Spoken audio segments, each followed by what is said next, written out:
Olha, o maior problema do transtorno de déficit de atenção e hiperatividade é identificar corretamente os sintomas. Normalmente são mais perceptíveis nos meninos, que manifestam os sintomas, esse distúrbio mais claramente. Mas as meninas, porém mais discretas, a doença pode sim afetá-las e fazer com que ela vá mal na escola, tenha problemas de aprendizagem. Por isso, o diagnóstico correto é essencial para separar o caso de crianças que estão simplesmente agindo conforme a sua idade, daquelas que realmente têm o déficit de atenção ou hiperatividade. Hoje, para saber um pouco mais sobre os sintomas e o tratamento, vou conversar com o psicólogo Pedro Henrique Rusão. Seja bem-vindo, Pedro, tudo bem? Bom dia, tudo e você? Vamos começar falando disso? Quais são os sintomas? Então, os sintomas que são conhecidos e estão no manual de diagnóstico de saúde mental são 18, 9 de hiperatividade, questões físicas, né? E 9 são de atenção.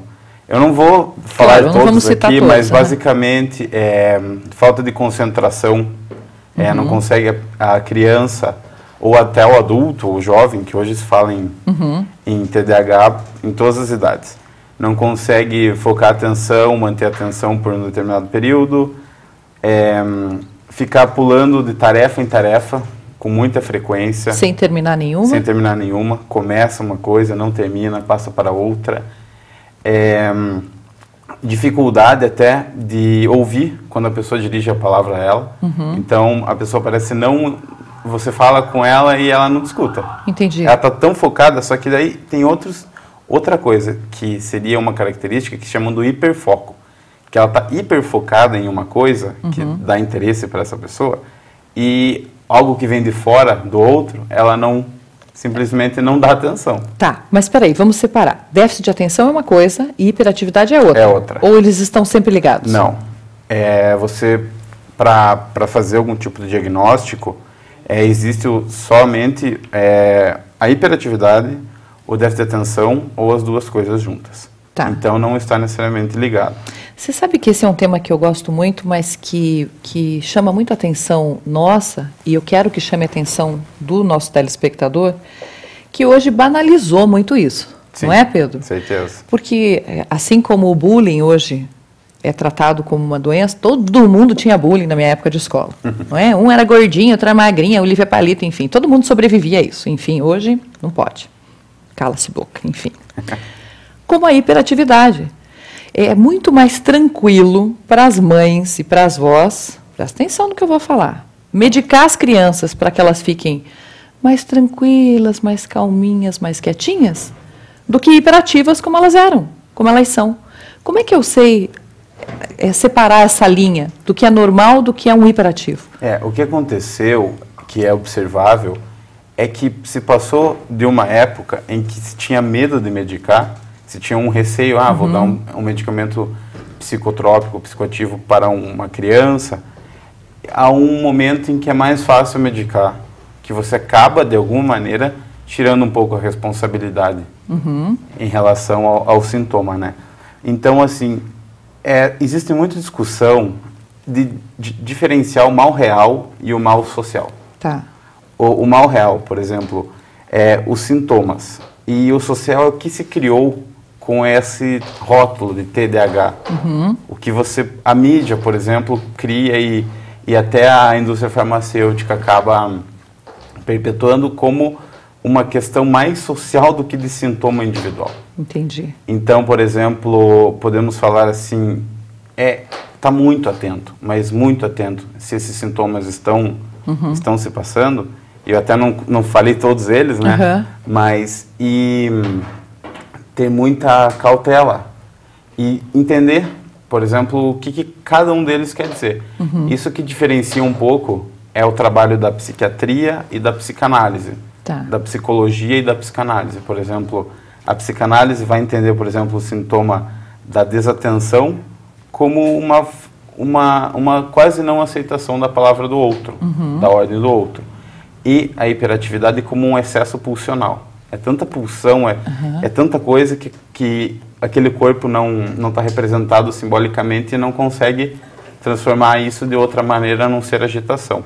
Tá. Agora, o discurso médico já é diferente, né? Se fala de uma questão genética, com até pouca participação do ambiente social e familiar, e um distúrbio no sentido biológico, de falta de dopamina do cérebro, um menor tamanho do córtex frontal. Então, alguns exames dizem pode ser algo biológico, sim, claro. Pode, mas as pesquisas são muito contraditórias. Tá. Olha, quando você fala da falta de atenção, por exemplo, porque eu já vi isso com filhos de amigas minhas. Assim, esse menino tem déficit de atenção. Tem quando quer. Então, não é uma coisa crônica. Por exemplo, quando ele está na frente do computador jogando o joguinho dele, ele está bem atencioso. Aí, quando ele vai para a escola, ele tem déficit de atenção. Então, não é uma patologia. Então, é exatamente isso que a gente consegue entender. É que é no que a pessoa se interessa mesmo. E frente à demanda da sociedade, de uma pessoa hiperfocada, consegue trabalhar, ir para academia, estudar, dormir bem, que ninguém consegue mais hoje praticamente. Então você tem muita demanda social de um super-humano.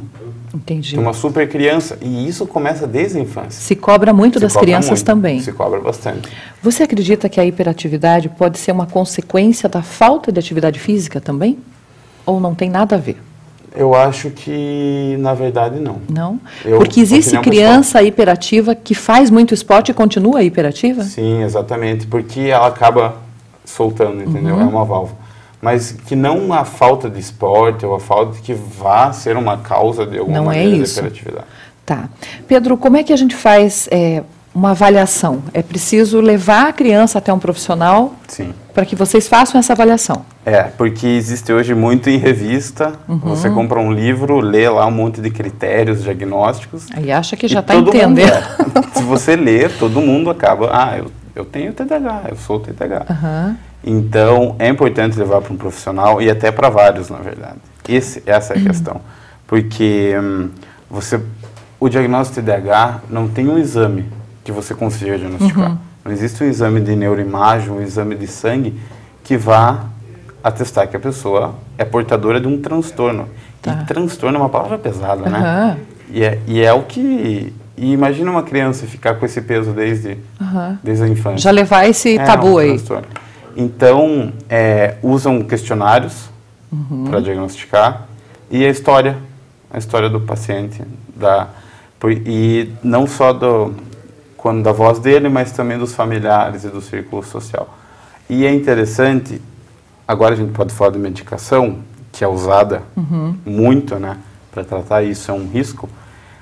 Se você ler a bula do metilfenidato, que é a Ritalina, que é a mais usada para tratar o transtorno de déficit de atenção, você vê ali que fala que o transtorno não tem uma etiologia bem definida e as causas não são bem elucidadas. E o tratamento também, com o medicamento, o mecanismo de ação não é totalmente desvendado pelas pesquisas. Então, é algo muito perigoso. É muito perigoso medicar sem ter absoluta certeza da necessidade dessa medicação. E é possível tratar as crianças ou os adultos que têm TDAH com sessões, como é que chama? Com terapia somente? Sim, com psicoterapia. Com certeza. Olha só, então não é preciso já emboletar as crianças de cara. Isso tem que ser o último recurso. A produção já me xinga aqui de eu estar usando esses termos chulos, mas é que, na verdade, é uma preocupação, Pedro, não é? É uma Porque, como nós falamos aqui no começo, é muito mais fácil você dar o remedinho e a criança fica lá apática, parada, do que você ter que levar numa sessão, você ter que participar, descobrir a causa, porque isso tem que ter uma causa. Tem. Se não for biológica, tem uma causa psicológica. Não é assim? Exatamente.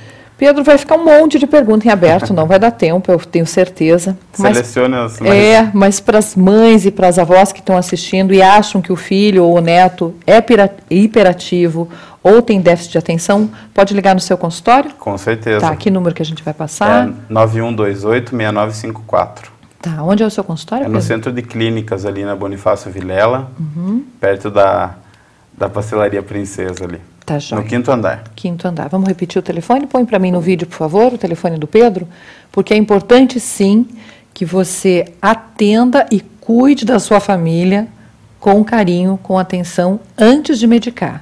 O celular do Pedro é 9128-6954.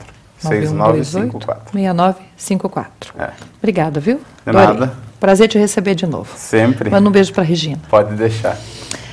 É mais fácil medicar do que tratar, não é? Mas as consequências vêm depois. Então pensa nisso. Vamos prestar atenção.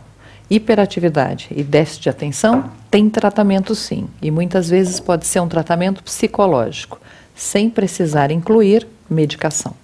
Olha que benção.